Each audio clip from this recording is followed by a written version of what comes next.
Et donc pour prendre soin de ses cheveux, moi je considère qu'il y a trois choses à savoir.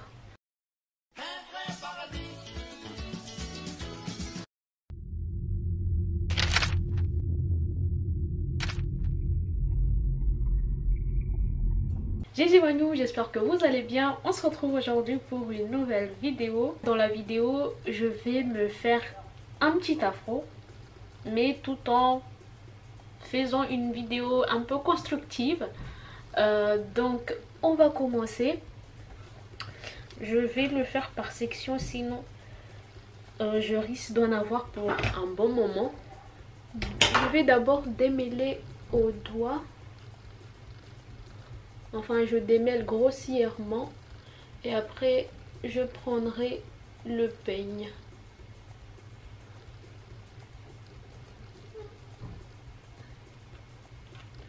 Par contre là je vais prendre un miroir pour voir ce que je fais. Donc comme vous pouvez le voir dans le titre, c'est qu'il faut savoir si on veut prendre soin de ses cheveux. Désolée si je regarde pas dans le retour caméra, il faut que je vois ce que je fais. Donc comme je disais, vous voyez la vidéo où je vous ai montré mes différents peignes. Celui-là pour démêler grossièrement, et je trouve que ça va super bien. Je vais essayer avec celui-là pour voir. Ouais, ça va aussi.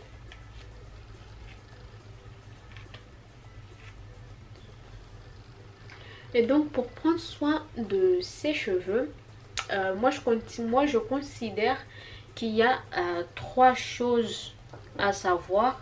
Disons l'alimentation, la manipulation et les produits. Disons que l'alimentation c'est la façon interne et les produits c'est l'externe, et la manipulation c'est externe, mais voilà. Donc si on prend point par point, l'alimentation c'est très important, mais pas que pour les cheveux, mais c'est pas que pour les cheveux, mais c'est pour l'ensemble de notre organisme.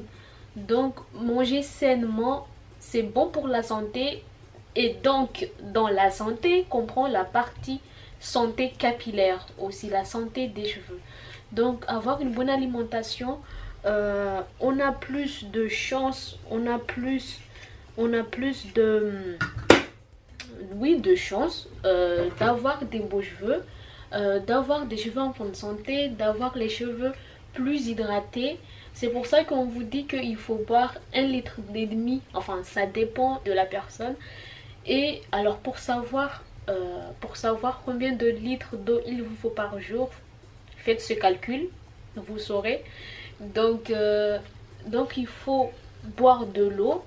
C'est pour ça qu'il faut hydrater le corps. Hydrater le corps, c'est aussi hydrater les cheveux. Même si je me répète, j'avoue que la vidéo, j'avais eu quelques idées, mais c'était pas du tout prévu que je la filme là maintenant. Mais il faut que je rentabilise le temps, privilégier les produits de bon marché, les produits sains. Après on n'a pas tous les moyens d'acheter bio, mais juste privilégier aussi la qualité et manger bien, privilégier les légumineuses, privilégier les produits ayant des protéines, de fer, de zinc. D'ailleurs moi j'ai jamais compris cette tendance à prendre des compléments alimentaires pour avoir des beaux cheveux. Les compléments alimentaires, comme le nom l'indique, je pense que là je parle dans tous les sens, mais je suis pas du tout une personne organisée dans ces propos, donc j'espère que ça ne vous dérange pas trop.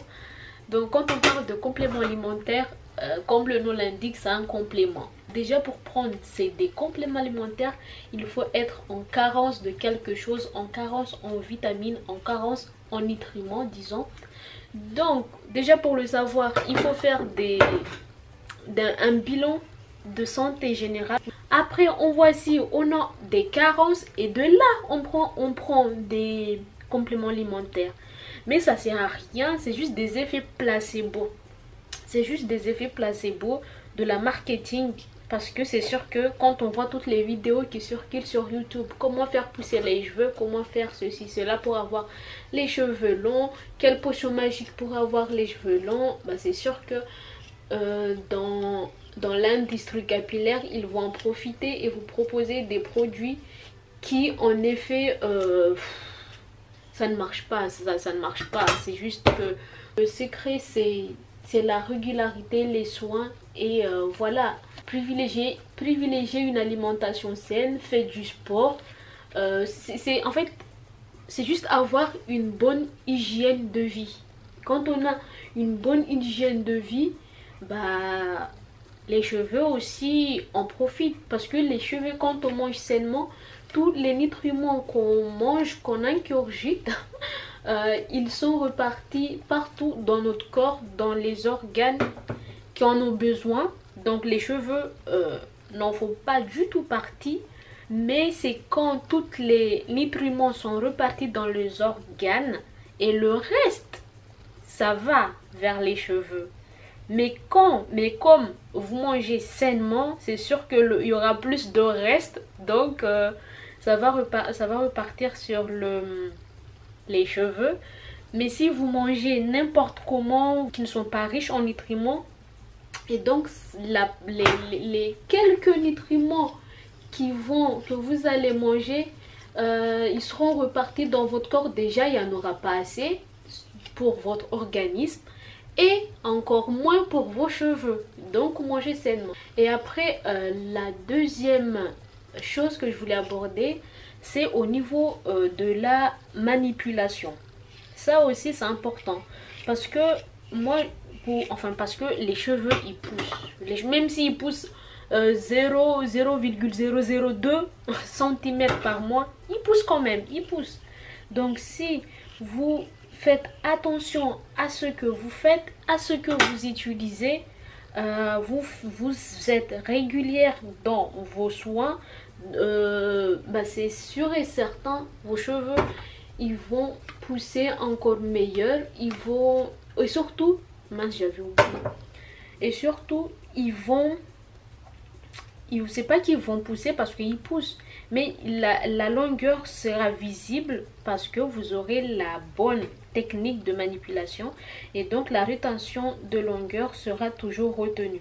C'est-à-dire que quand on a les bons gestes, on évite la casse et par conséquent, on voit des résultats. Et donc les résultats, c'est quoi? C'est la longueur, c'est un cheveu bien hydraté, c'est un cheveu souple, doux, brillant, parce que vous l'avez apporté, vous les avez chouchoutés. Donc quand je parlais de la manipulation, c'est plus au niveau de vos doigts, les produits, enfin disons que la manipulation et le troisième point qui était les produits utilisés, ça se rejoigne un peu. Mais la manipulation, moi je parlais plus des cheveux en soi, c'est-à-dire faire des coiffures qui ne nécessitent pas tout le temps des manipulations. Par exemple là, j'avais fait des simples twists, je les ai gardés une semaine, hydratant un cheveu. C'est utiliser de l'eau, un agent hydratant et de l'huile, un agent scellant. Donc les deux, juste faire le twist, le laisser tranquille, tu fais ta vie. Si tu veux les défaire, déjà on peut les laisser 2-3 jours. Déjà tu as gagné 2-3 jours sans manipulation ni rien. Après, si vous êtes à l'aise avec vos cheveux, vous pouvez sortir comme ça parce qu'il y en a apparemment ne sont pas à l'aise. Si vous êtes à l'aise avec... Moi je sors avec mes cheveux comme ça, enfin en twist, en flat twist, enfin quand je me coiffe, je sors sans châle, sans bonnet, sans rien. Et ça me dérange pas du tout, je suis pas gênée, je m'en fous des regards des gens, je fais ma vie, voilà. Et du coup je les garde 2-3 jours comme ça, je les défais, je défais mes twists sans pour autant les démêler complètement. Du coup le fait d'avoir formé un boucle ou un cheveu qui est régulier dans sa définition, bah, je vais le laisser comme ça. Parce que si tu viens l'embêter à le démêler, à avoir plus de volume, ça se casse. Et les cheveux ils se cassent, mais là tu vas favoriser encore plus de casse. Du coup, quand je fais, c'est pour ça que moi je préfère faire des flat twists. Je les fais fins comme ça, quand je les défais, bah ça glisse tout seul et je ne les sépare pas. 2-3 jours après, on voit que les cheveux ils gonflent, donc ça prend du volume. Ça prend du volume, on en profite.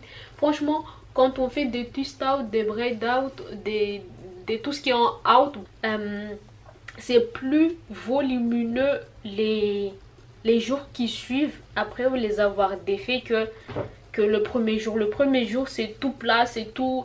À la limite je fais un afro puff sans les peigner bien sûr. Comme ça le lendemain ou le surlendemain j'ai plus de volume. Et aussi il y a aussi les coiffures. Après on dit coiffure protectrice, mais bon, tout est relatif. La coiffure protectrice des uns ne sera pas la coiffure protectrice des autres. Et aussi, le but d'une coiffure protectrice est de protéger les cheveux contre la casse et de moins les manipuler. Ça aussi, il y a des connotations un peu bizarres. On dit coiffure protectrice, mais quand on regarde la personne, c'est même le crâne qui est tressé. Donc c'est pas du tout ça, tout est relatif et aussi objectif aussi. Donc il y a aussi, c'est quand je parle de la manipulation, c'est tout dans ces aspects là. Après le troisième point que je voulais aborder, c'est les produits qu'on utilise. Je vous dis, je l'ai dit, je vous dis encore, il n'y a pas de produit miracle. Il n'y a pas de produit miracle Mechiki. Donc les produits que vous allez utiliser pour prendre soin de vos cheveux, ça va être les peignes, les élastiques, les bonnets en satin, les vaporisateurs, les huiles que vous allez utiliser. C'est tout un ensemble de choses que vous devez avoir, disons les indispensables à avoir. Et après on voit les non indispensables. Pour moi les indispensables c'est le peigne de ce style là, le peigne à dents larges, les élastiques pour faciliter la manipulation, ça va être 1 ou 2 huiles. Par exemple quand on regarde des vidéos, y en a que les cheveux ils aiment bien le beurre de karité. Là je vous fais une confidence, mes cheveux détestent le beurre de karité.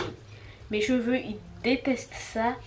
Donc une fois, c'était quand, enfin j'ai constaté ça quand à l'époque où je prenais soin de mes cheveux. Quand je regardais des vidéos, et aussi ne soyez pas influençable. C'est pas que elle a dit que je vais faire parce que c'est sûrement ça va marcher. Ne soyez pas influençable. Donc moi je regardais tout le temps des vidéos. Il disait moi mes cheveux détestent les huiles de coco, mais par contre ils préfèrent le beurre de karité. Ben moi c'est le contraire. J'ai essayé le beurre de karité une fois, je me suis dit peut-être que une deuxième fois, peut-être que la troisième fois, laisse tomber, j'ai laissé tomber. Donc utilisez des huiles. Moi les huiles, enfin je vous donne aussi des conseils, mais bon comme je vous l'ai dit, ne soyez pas influençable. Donc moi ce que je conseille comme huile, c'est l'huile de jojoba. L'huile de jojoba, pourquoi? Parce que c'est l'huile qui se rapproche de plus près de notre sébum naturel, c'est-à-dire le gras naturel de nos cheveux. Donc ce qu'on appelle le sébum. Le sébum c'est une matière grasse qui permet qui sort de la racine, donc permet une certaine peut-être hydratation de nos cheveux, je ne sais pas si c'est ça. Mais c'est notre huile naturelle qui se rapproche de plus près de notre sébum naturel. Et donc par conséquent, vos cheveux vont aimer. Et si vous voulez tester, je recommande aussi les huiles dites légères qui ne sont pas grasses. Par exemple, mes cheveux aussi, ils détestent l'huile de ricin. Même si on dit que ça fait pousser les cheveux, comme je vous l'ai dit, aucune huile ne fait pousser les cheveux. C'est juste des... Si vous le faites et que vous voyez des résultats, c'est juste de l'effet placebo en fait. Vous y avez cru et donc quand vous utilisez cette huile, vous êtes plus régulière, vous faites plus de soins, vous êtes engagé à, et c'est sûr quand on s'engage à quelque chose, ben, les résultats ils sont là et ils sont plutôt satisfaisants. Donc testez, si vous ne savez pas quelle huile utiliser du tout, je vous conseille l'huile de jojoba. Après, moi, c'est des huiles qui sont aussi sympatoches pour les cheveux. L'huile d'avocat aussi, je trouve que moi, c'est mes huiles préférées. L'huile de jojoba, mais ça coûte cher un peu. L'huile de jojoba, l'huile d'avocat et aussi l'huile d'amande. Mais après, moi, je suis ouverte à tout. Des fois, quand je vais dans les boutiques spécialisées et que je vois de l'huile que je connais pas ou j'ai envie de tester, ben j'achète. Et puis, on verra ce que ça donne. Et puis voilà, ça marche tant mieux, ça marche tant pis. Il y a aussi essayer les huiles multiples. Par exemple, l'huile d'olive. Bah, si ça marche pas pour vos cheveux, c'est-à-dire que quand si vous l'appliquez, vos cheveux ils sont secs, ils sont... enfin, on le sent, c'est sec. À la limite, c'est encore plus sec, comme si vous n'aviez rien appliqué. Ben, vous pouvez toujours l'utiliser en cuisine. L'huile de coco, c'est pareil. Si ça ne marche pas, utilisez en cuisine. Beurre de karité, si ça ne marche pas, ben, utilisez-les sur votre corps. Je pense que j'ai trop parlé, mais c'est le temps que ça m'a pris pour faire un petit afro. Par contre là, je suis pas du tout douce. C'est pour ça que je vous dis, enfin je pense que j'aime bien mes cheveux courts. Et du coup, je fais exprès de... À la limite, disons que je suis en train de les casser, mais je n'ai rien à foutre. Franchement, mon objectif premier n'est pas du tout d'être dans cette logique de... Vu que, enfin, comme vous pouvez le voir, je propose beaucoup des vidéos par rapport aux cheveux crépus, par rapport à mes cheveux. Donc, je ne suis pas du tout dans cette optique-là de donner des clés, donner des ingrédients pour avoir les cheveux blonds, pour je ne sais quoi. Donc moi je suis là, je partage ce que je fais. Après, ça ne veut pas forcément dire que ce que je fais c'est bon. Mais je vous montre ce que je fais. C'est juste pour vous divertir un peu. Si vous avez envie de tenter, bah tentez, sinon... Donc là, je viens de... ça avait coupé, mais bon, après, j'avais déjà fini. Donc là, c'est le résultat de mon afro. Voilà, j'espère que la vidéo vous aura plu. J'avoue que je voulais juste me démêler les cheveux et je me suis dit pourquoi pas rentabiliser ce temps-là en discutant aussi, en donnant aussi quelques conseils. Donc j'espère que la vidéo vous aura plu. On se retrouve à une très prochaine fois et tchuss!